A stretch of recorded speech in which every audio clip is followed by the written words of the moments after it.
இந்த அக்ஷய திருத்தியை பிரின்ஸ் ஜுவல்லரியுடன் கொண்டாடுங்கள். உங்கள் வளங்களை இரட்டிப்பாக்குங்கள்.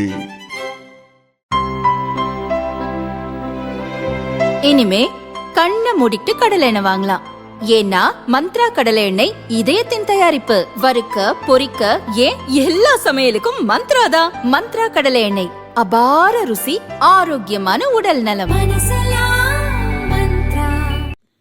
வேலூர் மாவட்டம் காட்பாடி அடுத்த தொண்டான் துளசி கிராமத்தில் அதிமுக முன்னாள் எம்எல்ஏ ரகுபதியின் மகன் முரளி முன்னாள் முதல்வர் எம்ஜிஆருக்கு கோவில் கட்டியுள்ளார்.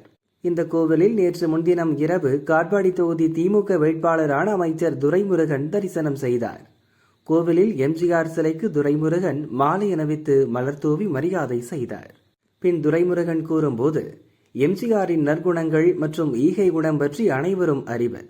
யாராவது அவருக்கு துன்பம் கொடுத்தால் கூட அடுத்த நாளே அதை மறந்து அவரோடு நட்பாக பழகக்கூடியவர்.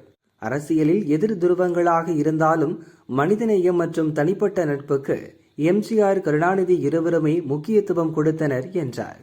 அதிமுக ஓட்டுகளை குறிவைத்தே எம்ஜிஆர் கோவிலுக்கு துரைமுருகன் சென்றதாக கூறும் திமுகவினர், நடிக்க ஆசைப்பட்ட துரைமுருகனை சட்டம் படிக்க வைத்தவர் எம்ஜிஆர், அதனால்தான் எம்ஜிஆர் கோவிலுக்கு சென்றார்.